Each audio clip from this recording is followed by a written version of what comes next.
বিশ্বকাপে না থেকেও থাকছে বাংলাদেশ। মেসি নেইমাররা লাল সবুজের দেশের তৈরি জার্সি গায়ে জড়িয়েই হয়তো মাঠ মাতাতে যাচ্ছেন শেষবারের মতো।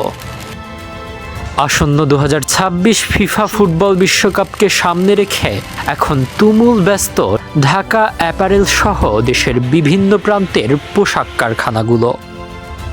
প্রতিদিন নিপুণ হাতে তৈরি হচ্ছে হাজার হাজার বিশ্বমানের জার্সি ও স্পোর্টস ওয়্যার রপ্তানিতে বাংলাদেশের এই ব্র্যান্ড ভ্যালু কিন্তু দীর্ঘদিনের। উদাহরণস্বরূপ নারায়ণগঞ্জের ফুট অ্যাপারেলস কিংবা এমবি নিট ফ্যাশনস বিগত বিশ্বকাপগুলোতে লাখ লাখ জার্সি পাঠিয়ে বিশ্বমঞ্চ কাঁপিয়েছিল। শুধু নারায়ণগঞ্জই নয়, চট্টগ্রাম ভিত্তিক সনেট টেক্সটাইলও কাতার বিশ্বকাপে পাঠিয়েছিল বিশাল চালান।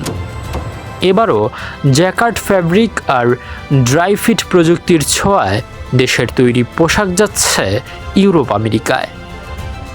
এই ফুটবল মহাযজ্ঞের পেছনের গল্পটা অবশ্য বেশ চমৎকার।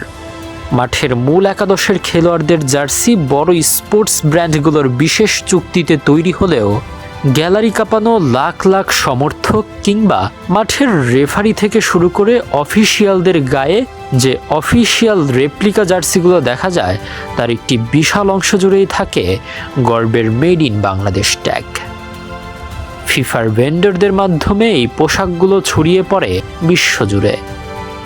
ভক্তদের ফুটবল উন্মাদনার আনন্দ বাড়িয়ে দিতে নিরলস কাজ করে যাচ্ছেন বাংলার শ্রমিকরা। মাঠের খেলায় লাল সবুজের দল না থাকলেও বিশ্বজুড়ে কোটি ভক্তের উল্লাসে আর আবেগে জড়িয়ে থাকবে বাংলাদেশের মেহনতি মানুষের ঘাম আর ভালোবাসা।